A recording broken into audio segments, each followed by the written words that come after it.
Would you recommend I go into the Social Security office, having an appointment to make an application for Social Security early, or just do the application online? Either way is fine. Social Security is really pushing online services. They have been for a while, and it's online services are fine. But the problem is if all you have is a hammer, everything looks like a nail, right? So if you go on to Social Security and you want to file for retirement benefits, then 100% that's what you need to do, and your CEQA, your earnings record is correct, everything is good. Then if you go in the online and file, that's fine. A Social Security employee, if there is one out there able to look at your claim, still has to check it and see if there's any gap years, see if there's any scrambled earnings, see if there's any ex-spouses or spouses that are eligible for any type of benefits or anything. So there's a lot of things that have to be done. But yeah, an application online, if you know that, yes, you just want to file for retirement benefits, the Medicare is not an issue that you need to address right now. You're not eligible for any other benefits. Maybe you should file for retirement benefits and disability benefits at the same time. Maybe you should file for survivor benefits rather than retirement benefits, or retirement benefits will hold off on survivor benefits. So there's a lot of different variables. And Social Security basically, they're pushing for people, yeah, just go online and, let the chips fall where they may. If you're 100% sure that's the only thing you're eligible for, then yes, just make sure your earnings record is correct, because that's how they're going to determine how much benefits you make for the rest of your life, is how much your record shows. So that's a very important thing. But if you have some questions, it's always good to schedule an appointment and actually talk to a human being. So there's that. Carrie, in my small community, those who rely on food banks are almost out of this option. Yes, a lot of food banks throughout the country, unfortunately, are closing down. And that's one of the things that our new platform, our new website, our new community is going to do, is help people with food stamps and also find access to food banks. That's one of the major focuses of our coming project that is very close to completion. I've been saying this forever, but yeah, I keep adding stuff, and my computer programmer says, come on, we need to make this live. And I know, but we need to add this too. So, Scott, require AI worker robots to pay into Social Security. Yeah, I mean, that is the problem with Social Security right now, is the trust fund. Or for those new people, for new people that have don't know about this, we get revenues every year going into Social Security. This is 2024, about $1.2 trillion comes into Social Security. 1.1 of that comes in from people working. But when people get fired, laid off, replaced by AI or robots or something like that, where does that money go that they used to hire somebody? Well, it goes to the board of directors and shareholders and stuff like that. And those people already make quite a bit over $176,100. So what those workers who were working would have paid into Social Security, now they're replaced by AI and robots, and they don't pay into it. And the people that get that money now don't pay into it. So that is the issue. It's not necessarily the baby boomers, the fact that, 76 million people were born between 1946 and 1964. It's not necessarily that.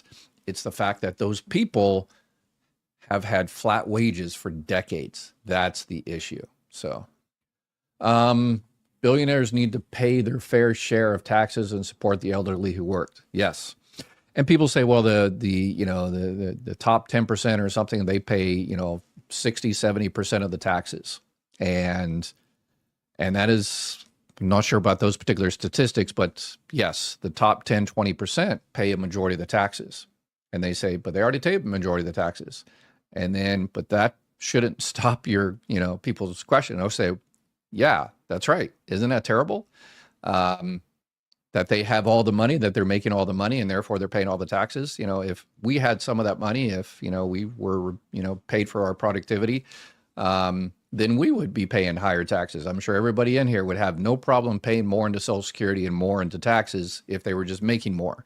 But the problem is, so many people are just struggling to get by. They don't pay taxes. That is a fact. Yeah, so my husband is legally blind due to diabetic neuropathy, glaucoma, and stroke in his left eye. He is already receiving Social Security in 72. Is there a benefit for blindness? Unfortunately, no. Once you're past your full retirement age, then there's no more disability. Everybody that is on disability, once they hit their full retirement age, their disability switches to regular retirement. So nobody after their full retirement age, 65, 66, 67, or whatever the case may be, nobody is receiving disability benefits after their full retirement age, unfortunately. But remember, there is other benefits, not from Social Security, but if you're having a hard time paying for your Part B premium, and you're low income, low resources, since you're up married, it's going to go with a household. But if you're low income, low resources, you can apply for Medicaid for him from the state. And if they approve him at the upper levels of Medicaid, they will pay for his Part B premium, the $185. It's called the Medicare Savings Program. So definitely check that out. And then there's also the extra help with prescription drugs. You apply through the Social Security Administration for that one. That is a super easy, application to do. Why is Trump targeted? He's the current president of the United States. You had Obama for 8 years and Biden for 4 years, so 12 years of Dems, and they did nothing. I agree. Your anti-Trump rhetoric is disgusting. I'm anti-everybody that didn't do any. Again, I'm pro-Social Security. I've complained about Biden, the Social Security Fairness Act. I said it wasn't fair. It was a stupid act. Was the previous situation good? No, it was unfair. But then they decided, then Biden, and it was supported by Trump and both sides. So I have to be fair there. But yeah, it wasn't fair and it's terrible. So Obama didn't do anything. I agree. Biden didn't do anything. Trump didn't do anything under the first 4 years. He's not doing anything now. He's actually doing negative by making this a part-time job. So again, that's why I showed the 40 years of failure. So yes, nothing has been done to shore up Social Security since the early 1980s. Nothing from all politicians. So there's that. Let's see. Politicians are a lot like me in college. Don't do homework to the night before and go ahead and bat out of hell. Yes.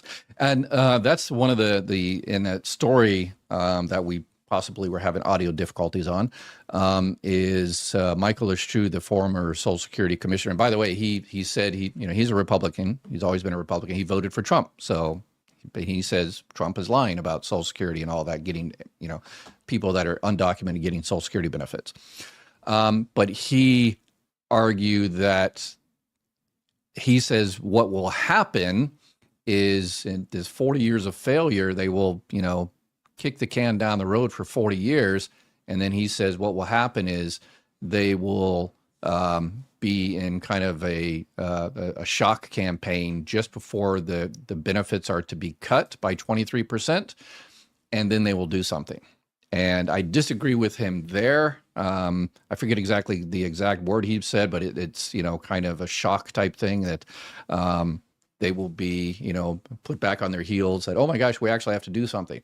No, I disagree. I would argue that was their intention all along. One particular party, you can look in my description, and I have the playbook that they wrote in the 1980s, and this is going exactly as the playbook dictated.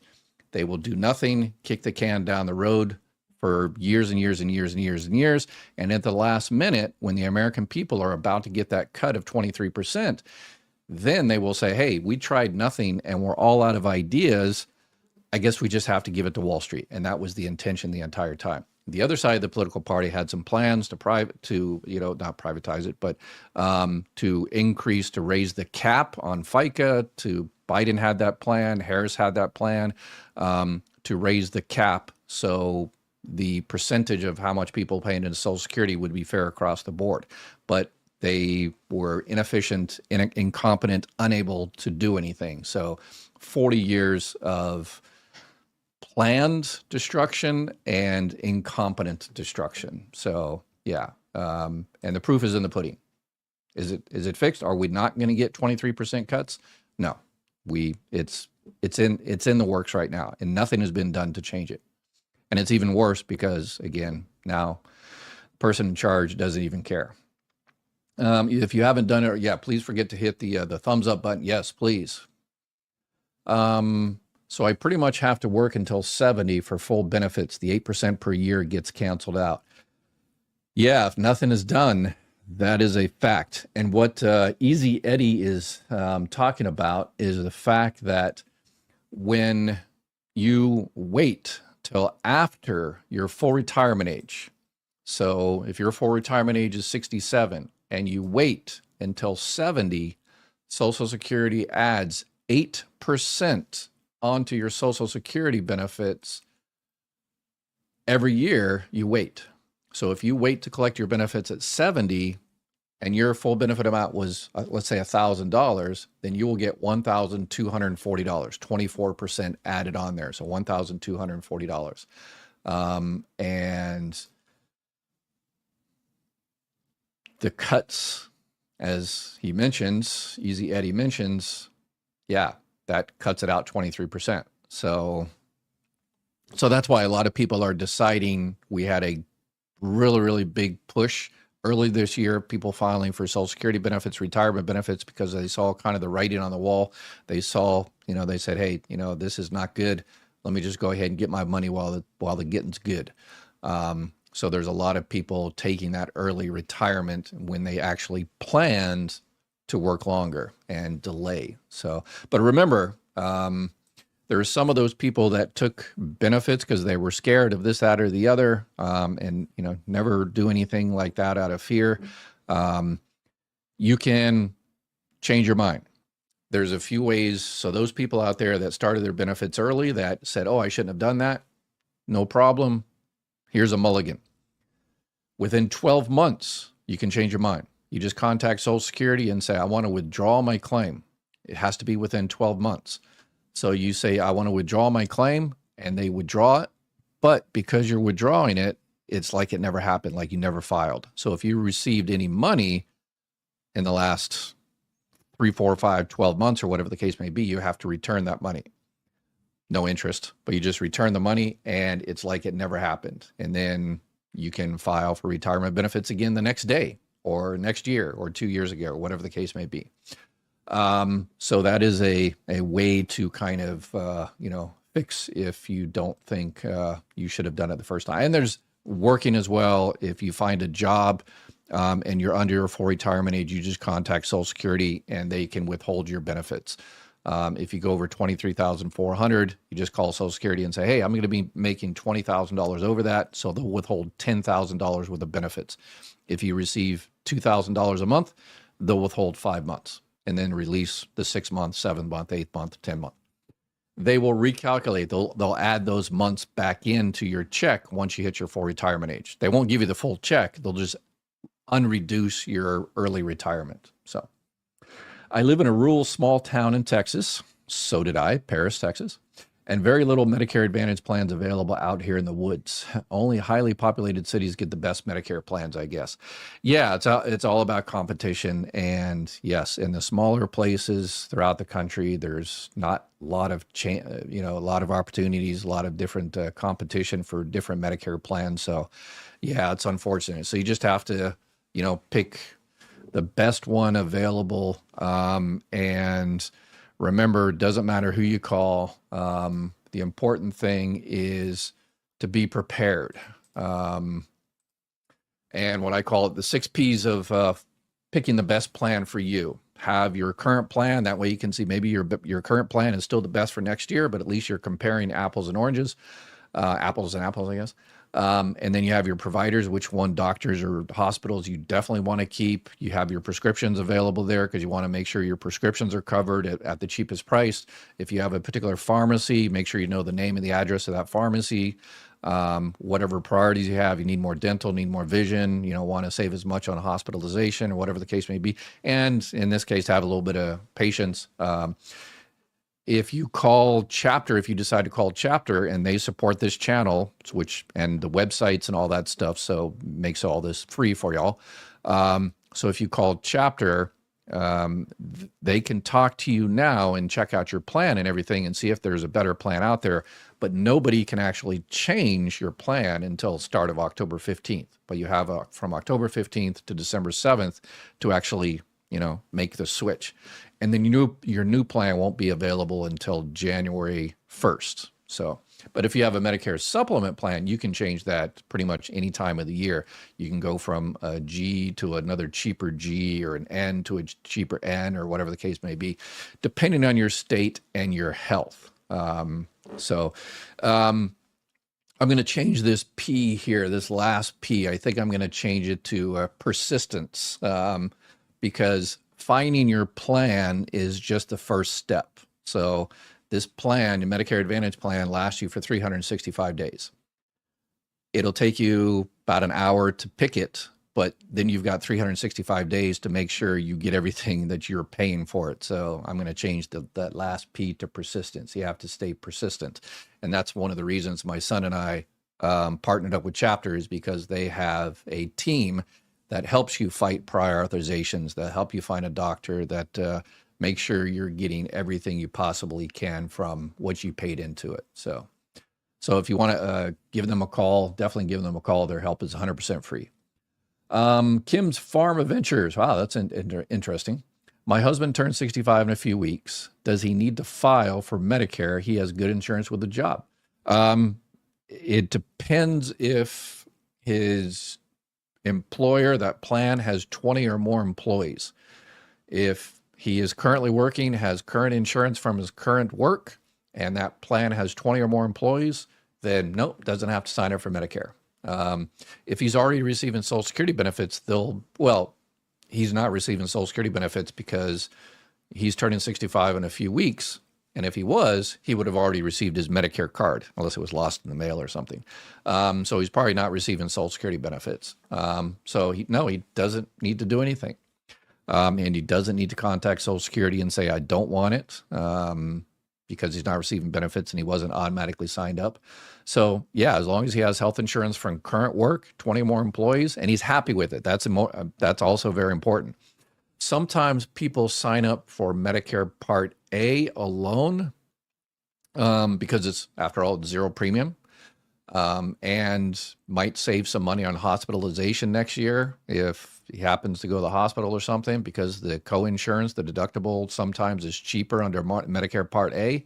So some people do that, just sign up for Part A, get a little bit of extra insurance there, zero premium, because you already, he paid for it all those decades he worked and paid into FICA. It's already paid for it. Might as well get it, right?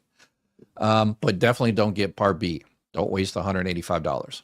And then once he stops working and stops receiving health insurance from that work, or your work, if he receives it from your work, then sign up for Medicare Part B at that time, next year, 3 years from now, 5 years, or 10 years from now. And there's no penalty whatsoever. You just need to prove that he had health insurance since he turned 65. And that's easy. On my website, I've got the forms that you need. By the way, this is what I was talking about, living on Social Security alone. I've got it on my website there. It has all of the different things for those people out there struggling. Some other programs. Unfortunately, a lot of these programs are being cut based on the big for billionaires bill. So for Medicare,